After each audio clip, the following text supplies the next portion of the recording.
Ah, zut, bon. Bonjour à tous pour ceux qui regardent la vidéo. Donc, je vous mets la correction du 14 heures. Je suis désolé, j'ai déjà expliqué, j'ai oublié de lancer l'enregistrement. Donc je vous laisse regarder la correction ici. Je ne vais pas tout réexpliquer pour les 20 personnes qui sont en direct. Et ici le 5 pour ceux qui veulent avoir la correction en décalé, enfin en différé. Je ne réexplique pas tout, désolé. Allez, je vous mets le 16. Le 16, reproduire la figure ci-dessous. Donc il faut reproduire le petit avion. L'avion 2 obtenu par la translation qui transforme A en B. Alors comment je transforme A en B? Ben, je fais 1, 2, 3, 4, 5 carreaux à droite et 2 carreaux en bas. Donc je vais décaler mon avion. Chacun des points va se décaler de 5 carreaux à droite et 2 carreaux en bas. Donc ce point-là, il se retrouve là, ce point-là, il se retrouve là, ce point-là, il se retrouve là. Et en fait, on peut le faire juste avec un point, c'est-à-dire si je prends la queue de l'avion là, ce point-là, il se retrouve là, et puis après, j'ai plus qu'à redessiner mon avion à l'identique, puisque je sais qu'un déplacement, enfin une translation, ne va pas déformer ma figure, donc j'ai juste à reproduire la figure complètement pareil, ce qu'elle était au départ. L'avion 3, alors il faut construire l'avion 3, qui est obtenu par la translation qui transforme A en C. Alors comment je transforme A en C? Je fais 1, 2, 3, 4, 5, 6, 7 carreaux à gauche et un carreau en bas. Donc je prends l'avion 1, et chacun des points, je le décale de 7 carreaux à droite et un carreau en bas. Donc 7 carreaux à droite, un carreau en bas, etc., etc. Donc pareil, je peux le faire avec ce point par exemple, et puis après reproduire tous les autres points. Par quelle translation peut-on passer de l'avion 2 à l'avion 3? Bah, en fait, quand je regarde le décalage au niveau des carreaux pour passer par exemple, alors je vais prendre avec le nez de l'avion, tiens, de ce point-là à ce point-là, c'est pas figé là, ce point-là à ce point-là, je décale de combien de carreaux? Alors il faut compter, bon j'ai pas trop envie de le faire mais je vais le faire quand même, 1, 2, 3, 4, 5, 6, 7, 8, 9, 10, 11, 12, j'ai 12 carreaux à gauche et un carreau en haut. Et quand vous passez de B en C, vous apercevez qu'il y a aussi 12 carreaux à gauche et un carreau en haut. Autrement dit, pour passer de 2 à 3, c'est la translation qui transforme B en C. Ok? Allez, on passe. Donc ça, c'était le cours qu'on avait vu la dernière fois. Peut le relire rapidement. Une translation, donc c'est juste faire glisser une figure sur une direction. Avec des carreaux, c'est assez facile. Vous regardez, comme je vous l'expliquais, le déplacement horizontal puis le déplacement vertical. D'ailleurs, au passage, si vous avez envie de faire le déplacement vertical puis le déplacement horizontal, ça ne va rien changer. Que vous faites ici, par exemple, cette translation-là, c'est 1, 2, 3, 4, 5 carreaux à droite et 2 carreaux en bas. Mais si vous avez envie de faire 2 carreaux en bas et 5 carreaux à droite, ça ne va rien changer. Donc quand vous faites le déplacement horizontal plus le déplacement vertical, ou le déplacement vertical plus le déplacement horizontal, ça ne changera absolument pas votre translation. D'ailleurs, c'est comme ça qu'on définit les translations en secondes. On met notre vecteur, et notre vecteur correspond exactement au déplacement horizontal et vertical. Alors par contre, on met des plus et des moins. Des plus quand on va à droite, des moins quand on va à gauche, des plus quand on va en haut, et des moins quand on va en bas. Et c'est comme ça qu'on définit les coordonnées de ce qu'on appelle d'un vecteur. Bon, là, on est un peu dans le programme de secondes, donc je ne vais pas insister là-dessus. Mais voilà, c'est pour vous dire qu'il y a une direction, en quelque sorte, horizontale et verticale qui détermine entièrement la translation. Alors, une translation conserve les longueurs, l'alignement, les mesures d'angle, les aires. On appelle ça des isométries, c'est-à-dire ce sont des figures qui ne déforment pas les objets. C'est-à-dire qu'en gros, on les a, comme c'est un petit peu comme si on les avait décalqués et mis à un autre endroit. Sauf que le déplacement se fait comme ça sur des droites parallèles, avec toujours un déplacement d'une même longueur. Alors, je vous propose des exercices suivants pour voir si vous avez un petit peu compris cette notion de translation. Pour commencer, il y a la correction qui est un petit peu derrière, je ne sais pas ce qui se passe, elle n'est pas bien cachée ma correction.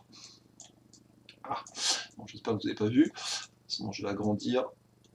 Voilà. Alors, pour commencer, l'exercice 4, et puis si vous avancez rapidement, vous enchaînez 4, 15, 18, l'activité 2.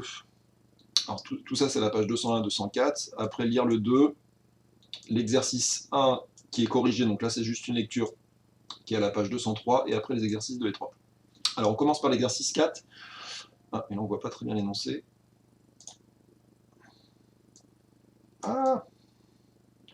Alors, dire pourquoi la figure f' ne peut pas être obtenue par une translation de la figure f. Alors, je vous laisse mettre ça, d'essayer d'expliquer pourquoi, sur vos cahiers, pourquoi est-ce que f' ne peut pas être une translation de la figure f. Donc là, je vous guide un petit peu. Il faut essayer d'utiliser un petit peu ces propriétés-là. Et également la définition qui nous dit que quand on fait une translation, on la fait glisser dans un sens et qu'on ne retourne pas la figure. Donc si jamais vous voyez que la figure a été retournée, ou qu'elle a été déformée, qu'il y a Je ne vais pas vous donner tout de suite la réponse, mais...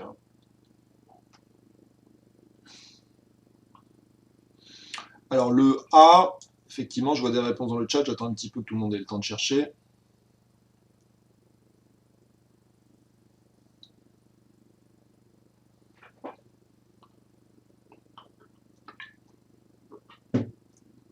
Bon, normalement, c'est des exos qui sont à faire à l'oral.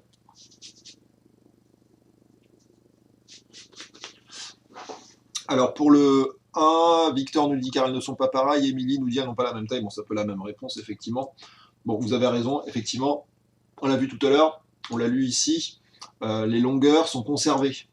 Conservation des longueurs. Donc si j'ai un segment ici qui mesure 2 carreaux, je dois tomber ici sur un segment qui mesure 3 carreaux. Les translations ne déforment pas mes figures, donc je ne peux pas avoir des figures qui n'ont pas la même dimension. Donc vous avez raison, effectivement, FF' ne peuvent pas être, comment dire, être obtenues par une translation puisqu'elles n'ont pas les mêmes dimensions, ou la même taille, ou elles ne sont pas pareilles, elles ne sont pas superposables, etc.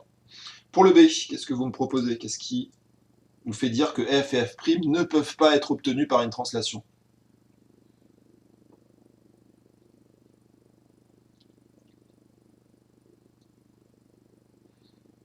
Parce que là, pour le coup, elles ont bien la même taille. Hein. Quand vous regardez les dimensions, c'est bon. Cette taille-là va bien avec cette taille-là avec cette taille-là. Donc là, cette justification-là, elle ne peut pas marcher ici. Alors qu'est-ce qui me fait dire que je suis sûr que ça, il n'y a aucune translation qui va transformer f en f'?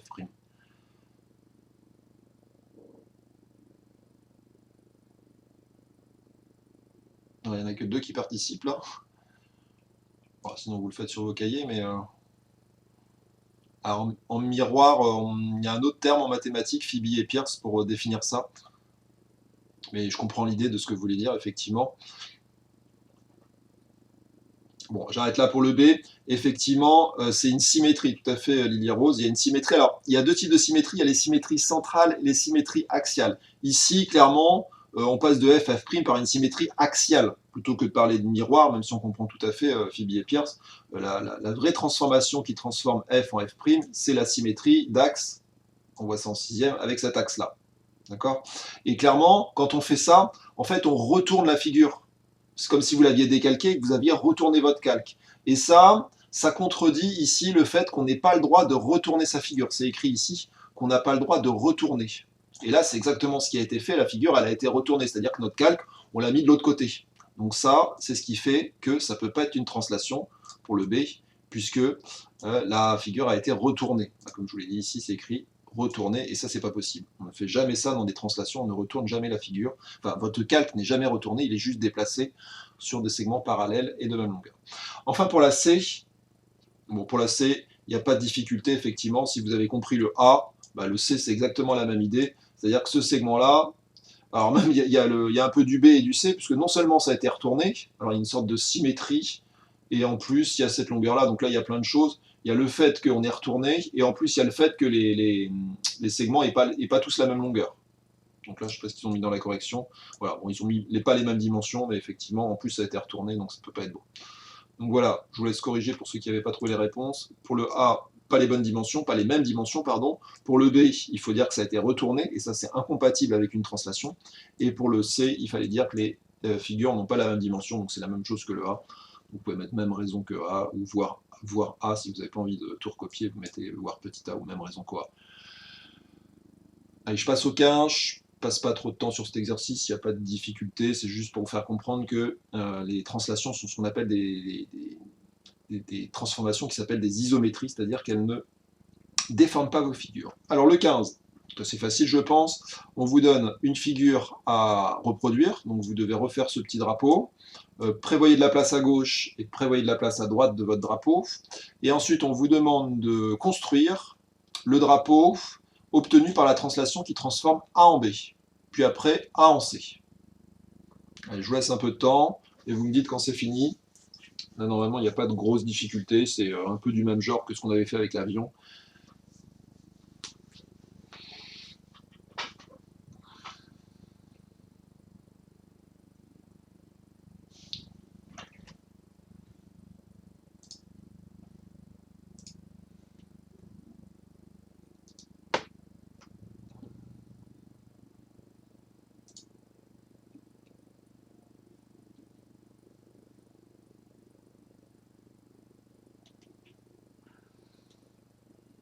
Vous mettez un petit message dans le chat quand vous avez fini le 15, que je vois quand il y a suffisamment de monde qui l'ont fini, comme ça je vous lance la correction.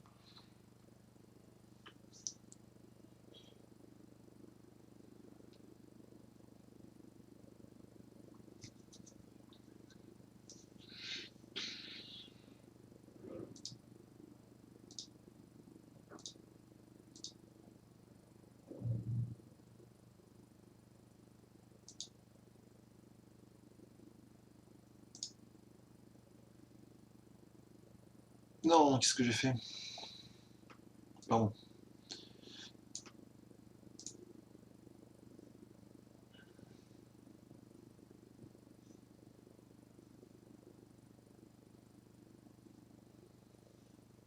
Alors Victor me dire c'est bon. Ah oui, alors après j'avais mis les exos puis j'ai pas pensé à les copier là.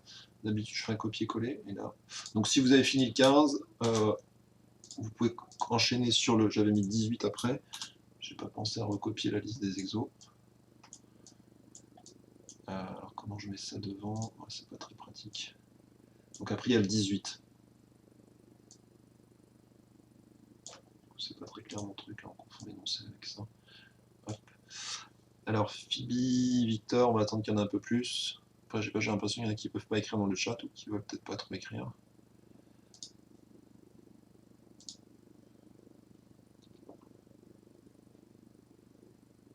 Donc j'en ai 3 qui ont fini. On va attendre encore un peu.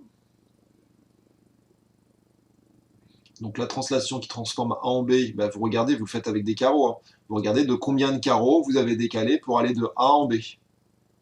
Donc quel est le décalage horizontal, puis vertical. Et bien après, chacun de vos points de votre petit drapeau, là, vous le décalez de la même façon. Donc là, il n'y a pas de grosse difficulté.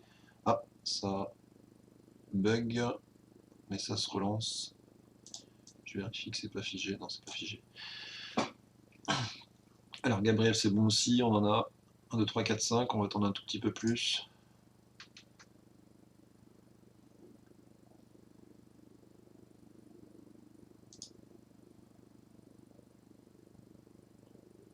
Ah, du coup, on voit pas les questions là sur mon exercice.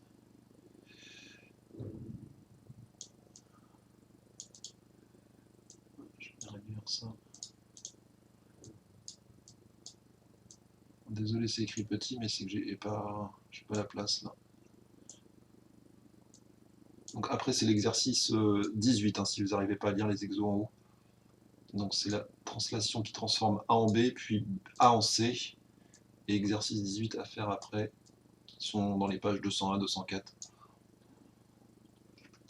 Allez, on a pas mal qu'on finit là, je vous lance la correction. Donc, pour passer de A en B, j'ai décalé de 5 carreaux à droite, ce qui veut dire chacun des points de mon drapeau va être décalé de 5 carreaux à droite. Donc j'ai juste à reproduire. Donc par exemple, ce point-là, là, il va se retrouver ici, 5 carreaux à droite. Ce point-là, il va se retrouver ici, 5 carreaux à droite. Donc là, c'est très vite fait. Hop, j'obtiens ce drapeau-là, qui doit avoir exactement la même forme que celui de départ. Pour aller, pour définir la translation qui va de A en C, je fais quoi comme décalage? Je fais un décalage de 5 carreaux, cette fois à gauche, et 2 carreaux en haut. Donc je vais décaler comme ça chacun des points. Ah, c'est figé. Ouais, merci Victor, j'avais pas vu. Je relance. Tchouk. Donc je disais 5 carreaux à gauche et 2 carreaux en haut. Là, ça a l'air d'être ok. Tiens, je vais changer de couleur. Donc ça donne ce drapeau-là. J'ai l'impression que je me suis planté, oui, j'ai fait un carreau de trop là.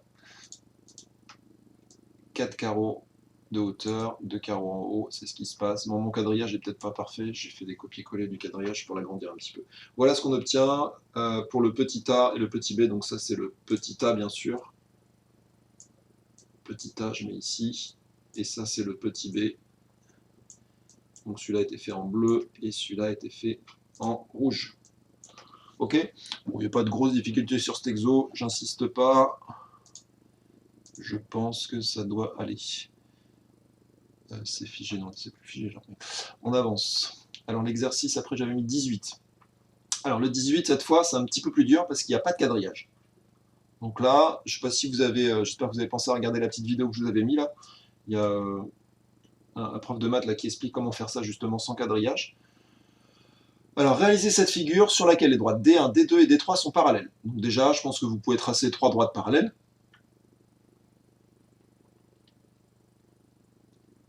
Puis après, le point A, vous le placez quelque part sur D1, le point B, vous le placez quelque part sur D2, et le point C, vous le placez quelque part sur D3. Donc vous obtenez comme ça un triangle ABC. Et puis, vous placez un point A' sur la droite D1, un petit peu décalé comme ça sur la droite, là. Alors si c'est pas exactement la même figure qui est là, c'est pas très grave, hein. Il faut avoir une figure qui ressemble. On ne vous demande pas de prendre les longueurs sur votre livre et puis de les reporter au compas, là il faut faire une figure à peu près similaire. Et puis, question, construire les images B' et C' des points B et C par la translation qui transforme A en A'. Donc là, c'est la translation qui transforme A en A'. Donc là, je ne peux pas le faire avec des carreaux. Je ne peux pas dire, ah, je me déplace de combien de carreaux ici, combien de carreaux ici, parce que l'exercice est censé être fait sur une feuille blanche. C'est-à-dire que vos points A, B et C, vous n'êtes pas censé les mettre sur le quadrillage, sinon l'exercice est beaucoup plus simple que celui qui est proposé ici. Il ne vous prépare pas du tout au degré de difficulté qui consiste à construire des figures sur des feuilles blanches. Donc là, essayez vraiment d'oublier votre quadrillage. Vous faites cette figure-là comme s'il n'y avait pas de quadrillage. Donc 3 droites parallèles, un point A sur la première droite, un point B sur la troisième droite, de la deuxième droite, et un point C sur la troisième, un point A' ici, et il faut trouver où sont les points B' et C'. Alors je vous laisse faire ça, et puis vous me dites quand c'est fini, ou si vous voulez des indications, des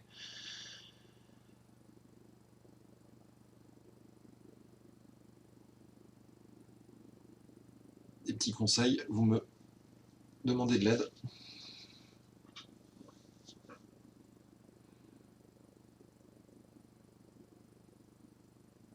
Alors j'ai préparé mon équerre, je ne sais pas si vous avez remarqué. En fait, pas besoin d'une équerre, hein, une règle aurait suffi. Voire même un compas d'ailleurs. Ah zut, j'ai pas mis les exos. J'ai pas pensé, d'habitude je fais des copier-coller. Et là j'ai oublié de le faire. Donc après le 18, il faut lire le 2, page 202. Attends, qu'est-ce que c'est ça?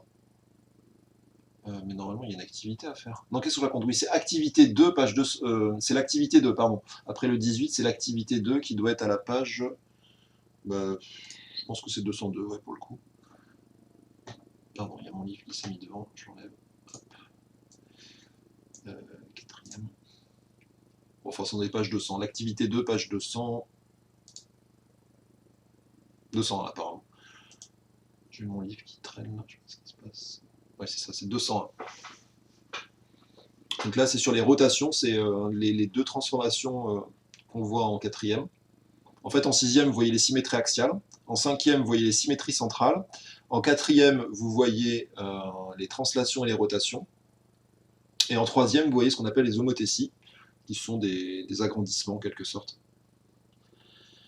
Et bien entendu, tout ce qu'on a vu dans les classes d'avant, il faut le savoir dans la classe où vous êtes. Hein. Vous n'êtes pas censé avoir oublié les symétries centrales et axiales. Donc Phoebe et Pierre sont déjà finis le 18 apparemment. Alors on peut le faire avec le compas, oui tout à fait, j'étais en train de le dire tout à l'heure là, et puis j'ai été interrompu, je ne sais plus pourquoi, oui parce qu'il n'y avait pas les exos. J'ai mis une équerre, mais on peut tout à fait le faire avec le compas. C'est peut-être d'ailleurs même plus simple. Sauf que moi j'aime pas trop manipuler le compas là, avec cette application. Parce que ça me fait des arcs de cercle un peu n'importe où.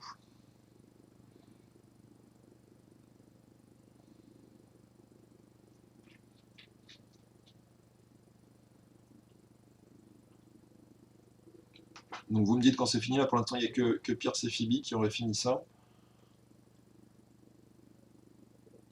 Activité 2, je crois qu'il n'y a pas... Alors activité 2, il y a une partie avec un logiciel. Donc le 2, je pense que vous ne pourrez pas le faire parce que ça m'étonnerait que vous ayez la possibilité...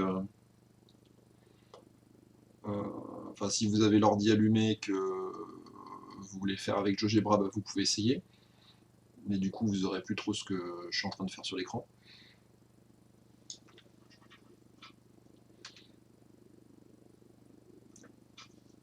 Bon, je pourrais vous montrer avec GeoGebra, sinon je le ferai moi-même. Mais bon, c'est pas très intéressant si c'est moi qui le fais. Alors Camille me dit il a fini, j'en ai deux, enfin deux ou trois, je sais pas si Pierre et Phoebe ont fini tous les deux, ou s'il y en a qu'un des deux qui ont fini.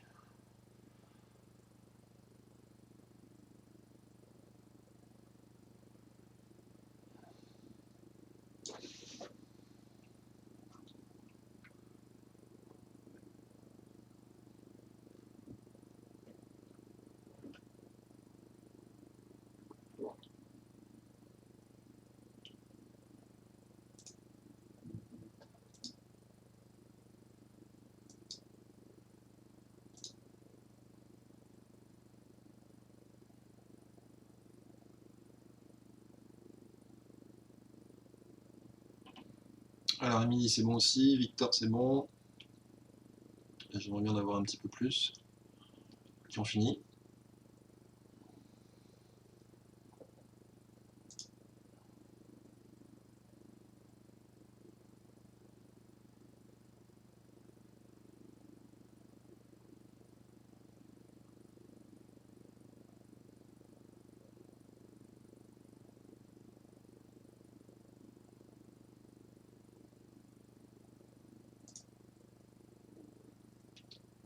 Hugo c'est bon.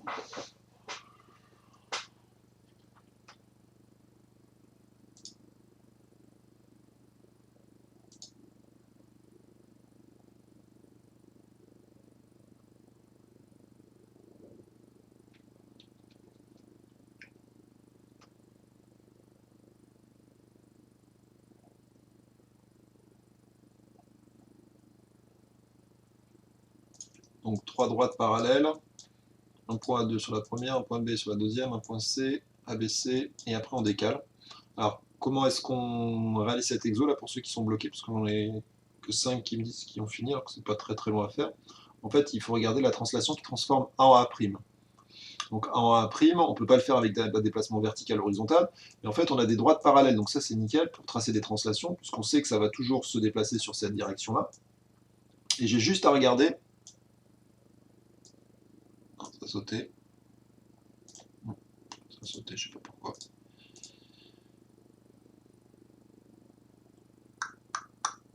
Donc j'ai juste à regarder la distance en fait qu'il y a entre A et A' en termes de centimètres ou avec un compas. Donc là, si vous voulez faire cet exo, je pense que là je peux commencer à corriger. Donc vous prenez, moi je vous propose de le faire avec l'équerre, mais effectivement, si vous avez envie de le faire avec un compas, c'est tout à fait faisable.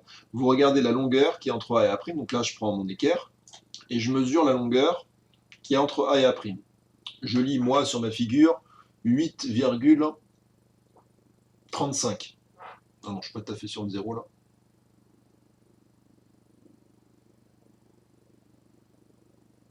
Bon, 8,45, je suis précis là. 8,45, donc je remets mon équerre comme ceci. Alors je la tourne un petit peu parce que le décalage c'est mal fait. Et je remets un trait à 8,45 pour avoir la translation du point B qui est devenu ici B'. Donc là j'ai B', que je mets en rouge. B', moi j'aurais dû le mettre à gauche, ça aurait été mieux parce que le triangle va se retrouver dessus. Et le point C, pareil, je décale de 8,45 vers la droite, sur la droite des 3. Et je mets ici un petit trait pour obtenir le point C'. Voilà. Et après, une fois que j'ai tracé ces 3 points-là, eh bien, j'ai plus qu'à les relier pour avoir le triangle A', bizarre, A', B', C', qui est bien le translaté, on appelle ça, ou l'image, si vous préférez, du triangle ABC. Bon, j'ai pas pu très bien le faire là, je sais pas pourquoi la souris voulait pas que je me mette en C'. Voilà ce qu'on obtient. Alors normalement les deux triangles ont exactement les mêmes dimensions là. Moi j'ai pas très bien fait, j'ai l'impression qu'il est un petit peu plus petit parce que mon point est un petit peu à l'intérieur. Et normalement vos triangles sont complètement identiques. Donc j'espère que vous avez tous obtenu ça. Je vous laisse un petit peu le temps pour corriger. Voilà ce qu'il fallait obtenir. Donc 3 droites parallèles, un point sur chacune des droites, et on décale chaque point sur chacune des droites parallèles de la même longueur, en fait dans la même direction. Donc là, la longueur qui est là, bah, vous pouvez la prendre au compas et puis la remettre ici, et la reprendre au compas et la remettre ici, et puis après vous n'avez plus qu'à relier vos 3 points, vous avez la figure.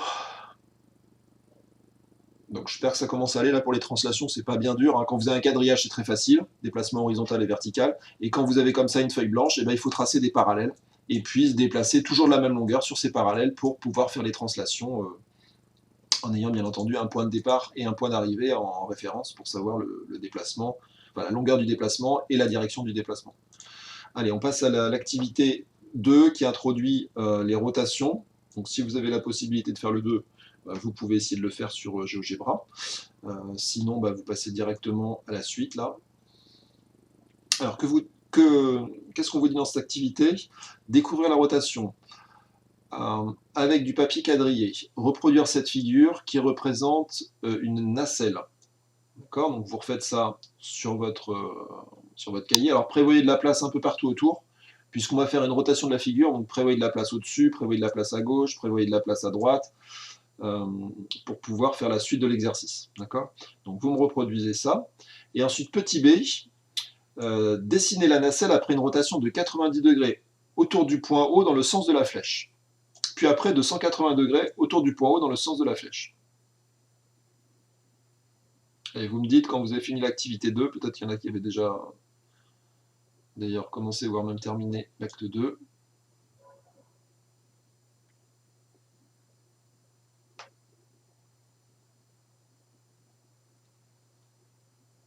Donc là, c'est une rotation. On imagine une sorte de manège, en quelque sorte, et que ce truc-là tourne autour du point haut, dans ce sens-là. Et on vous demande où est-ce que ça se retrouve quand vous avez fait une rotation de 90 degrés, puis de 180 degrés.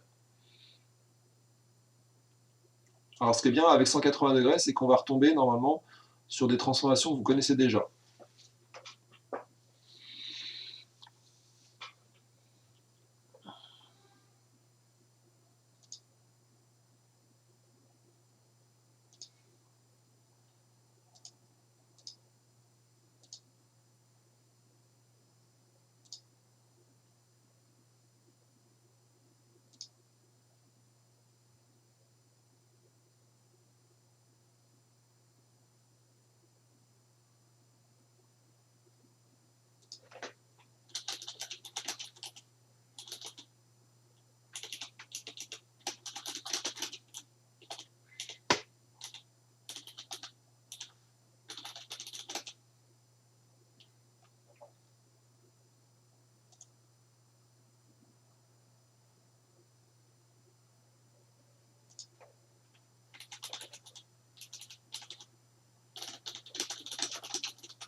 Alors c'est bon, là du coup c'est pour l'Ieros, c'est pour l'activité 2. D'accord. Je t'ai envoyé un petit message sur Pronote, l'Ieros, je sais pas si t'as lu.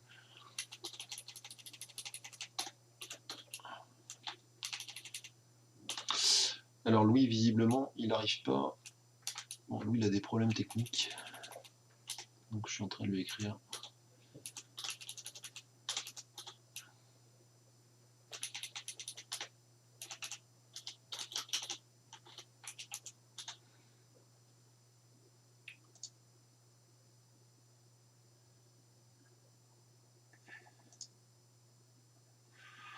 Alors Cyprien, c'est bon. L'Ieros, c'est bon. Ok, bon, bah, je vais pas tarder à corriger. J'attends encore quelques minutes.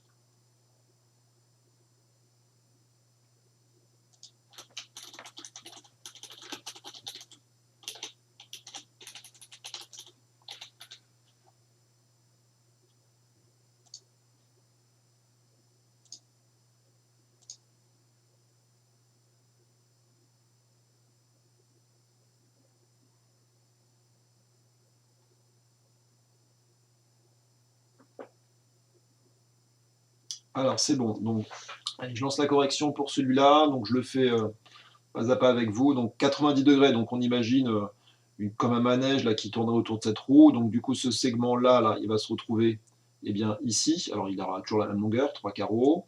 Le bas de la nacelle sera, enfin c'est pas le bas plutôt, c'est la partie gauche de la nacelle sera comme ceci. On va avoir ici 2 carreaux. Et puis la nacelle là, comme ceci. Ça ressemble un peu à un marteau d'ailleurs cette nacelle. On se retrouve avec cette figure-là. Bon, là, normalement, c'est qu'un seul trait. Je n'ai pas très bien fait. Voilà, donc ça, c'est pour le petit A. Je le souligne en rouge parce que je l'ai fait en rouge. Et puis pour le B, tiens, bah, je vais le souligner en bleu et puis je vais le faire en bleu.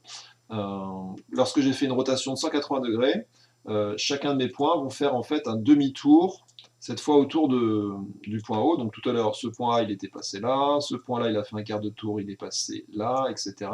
Là, si je fais faire un demi-tour, eh bien, je vais déplacer ma figure, mais dans ce sens-là, donc je vais la reproduire comme si elle avait tourné dans ce sens.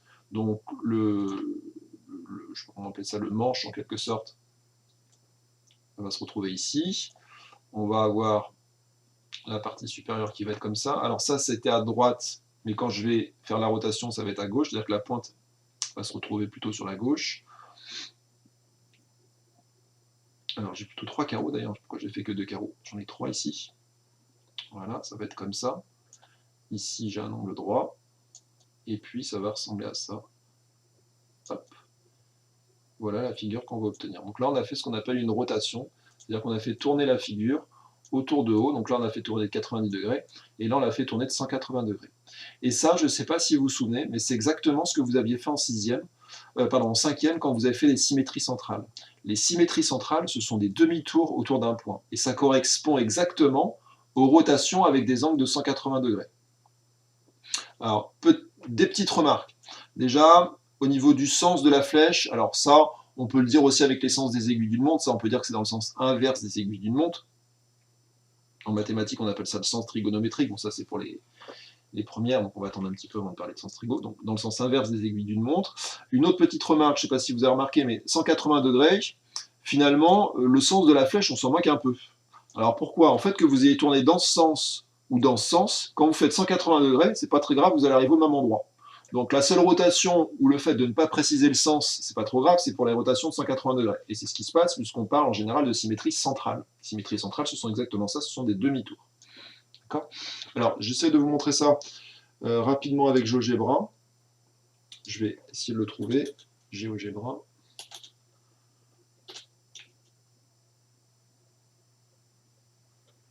Il y a un accent. Oui, il y a un accent. Alors, je vais peut-être pas suivre à la lettre l'activité là, parce que je vais avoir du mal à lire l'énoncé. Qu'est-ce qu'il nous disait de faire?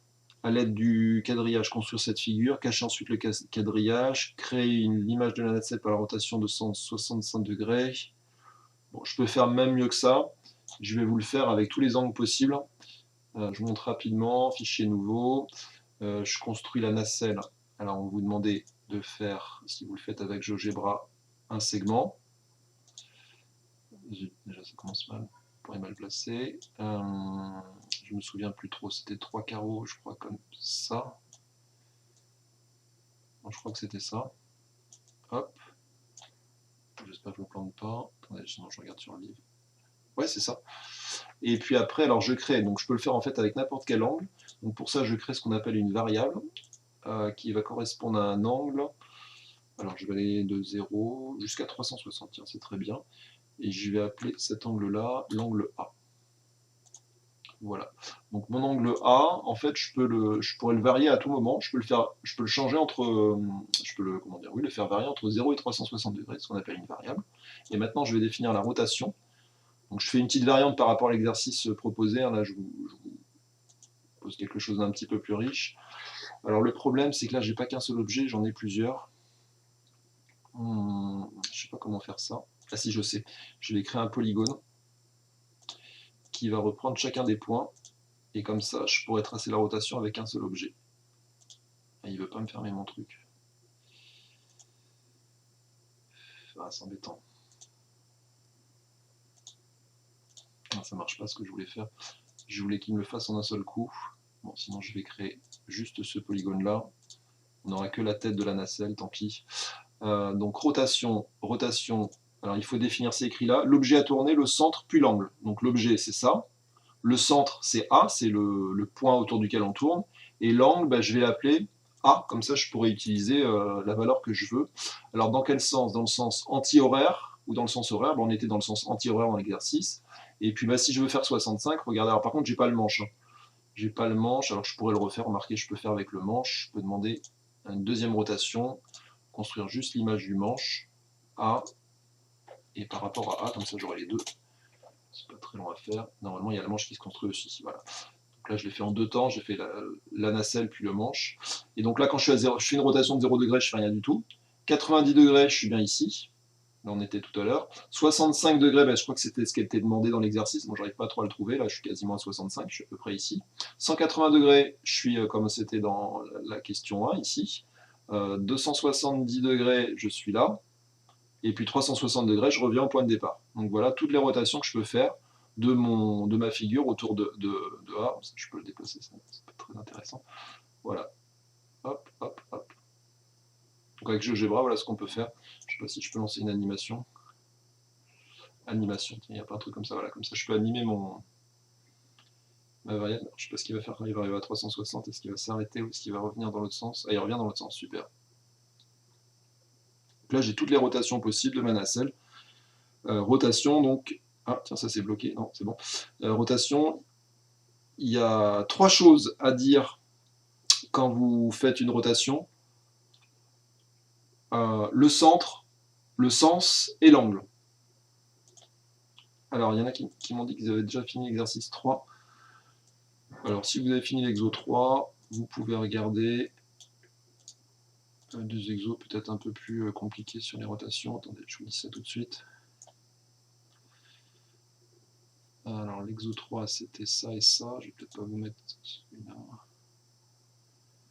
Vous pouvez essayer de faire l'exercice 21, page 205 pour ceux qui ont fini. Je pense que d'ailleurs, je le mettrai certainement à faire pour la prochaine fois. Page 205, pour ceux qui ont fini 2 et 3. 2 et 3, ils sont corrigés à la fin du livre, hein, donc si vous voulez vérifier, vous pouvez. J'ai pas mis de point-virgule. Hop. Voilà pour l'exercice 2, donc j'ai fait une petite variante de l'activité 2 là. Alors les angles, ils vont pas changer, les longueurs des segments ne vont pas changer. En fait, on va avoir à peu près les mêmes propriétés que pour les translations, c'est-à-dire que la figure que je vais obtenir va avoir exactement les mêmes dimensions, les mêmes formes, les mêmes angles que ma figure de départ. On appelle ça également une isométrie. Alors d'ailleurs le cours, oui ça c'est la correction, le cours il est là sur les rotations. Donc quand vous définissez une rotation, il y a un centre, il y a un angle et un sens dans lequel vous le faites tourner. Donc on fait tourner une figure autour d'un point, un petit peu comme s'il y avait une grande roue, et que je faisais tourner cette roue autour de ce point. Et je la fais tourner d'un certain angle, dans un certain sens. Donc là, c'est ce qui est fait sur cette figure. Là, on a un T. Le centre de la rotation est ici. Donc chacun des points va se déplacer comme ça. Ici, c'est une rotation de centraux, d'angle de 70 degrés dans le sens de la flèche. Donc je vais avoir un angle de 70 degrés entre le côté OA et le côté OA'. Et il faut faire comme ça pour chacun des autres points. Le point N, pareil, l'angle NON' va avoir un angle de 70 degrés, etc. etc. Donc il faut le faire par exemple avec des cercles, vous tracez plein de cercles qui passent pour chacun des points, et puis ici il faudra qu'il y ait des angles de 70 degrés entre le point de départ et le point d'arrivée. Donc les rotations conservent les longueurs, les alignements et les mesures d'angle et les aires. On appelle ça des isométries. Elles conservent toutes les figures, enfin toutes les dimensions des figures. Alors l'exercice 2, pour ceux qui l'ont commencé, c'est celui-là. Hop. Alors on vous demande, expliquez comment réaliser cette frise à partir du triangle équilatéral ABC en effectuant uniquement des translations et des rotations. Alors votre figure de départ, c'est celle-ci. Je vais la mettre en verte. ABC.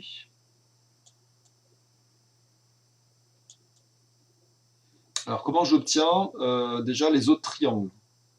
Comment je vais obtenir, comment vous pouvez expliquer à quelqu'un comment obtenir le triangle ACB?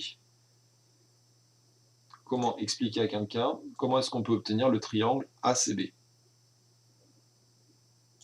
s'il n'a pas la figure sous les yeux, mais qu'il a bien, on va dire qu'il a bien construit le triangle ABG, et on essaye de lui expliquer par téléphone quelle transformation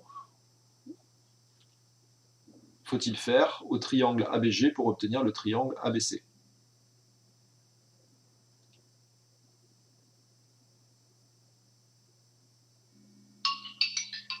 Pardon, il y a mon téléphone qui fait du bruit.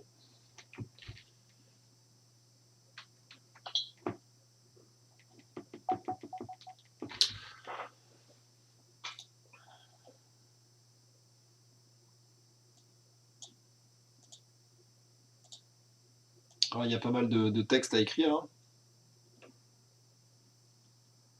On ne vous demande pas de refaire la figure, on vous demande d'expliquer comment est-ce qu'on la réalise.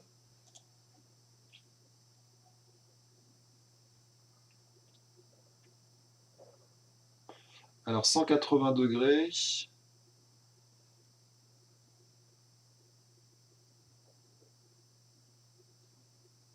Alors, c'est pas 180 degrés, non, Esteban. C'est moins que ça. 180 degrés, tu tomberais sur le triangle qui est en face. Si tu fais une rotation de 180 degrés, d'ailleurs, il faut que tu me précises le centre de la rotation. Bon, le centre de la rotation, je te dis tout de suite, c'est B. En fait, tous tes triangles là que tu obtiens les uns avec les uns après les autres, la rotation c'est le centre B, puisque ça tourne autour de B clairement. Et si tu fais une rotation de 180 degrés, en fait tu tombes sur ce triangle là, le triangle BDE. Tu tombes pas du tout sur BAC.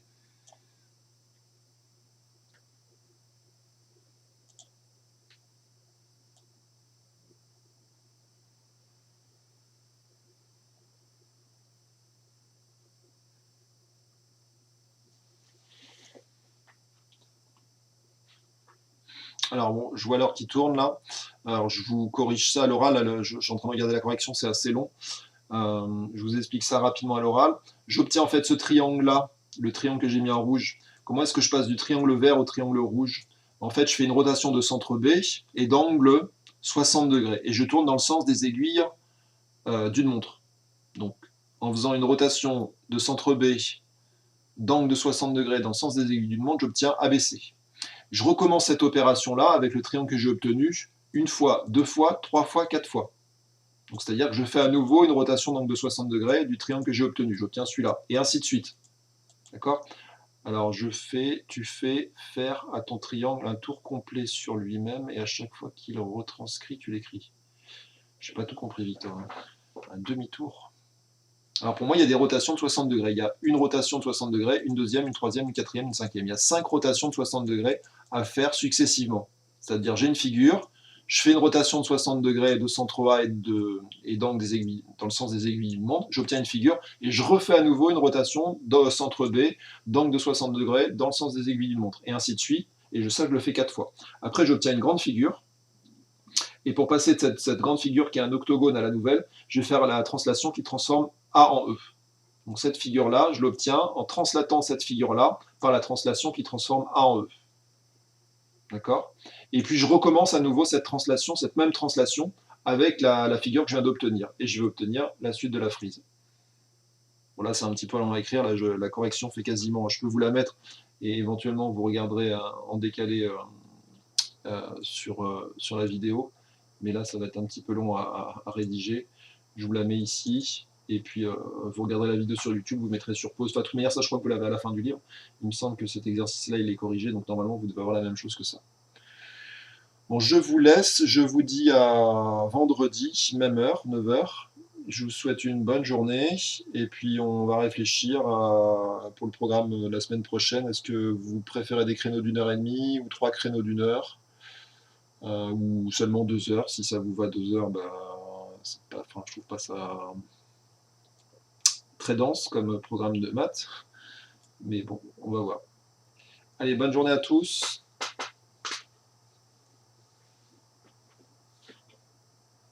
Et Pronote, je mets le travail dans la journée sur Pronote. Là, il me faut laisser un peu de temps parce que j'ai encore 2 heures de cours. Allez, au revoir.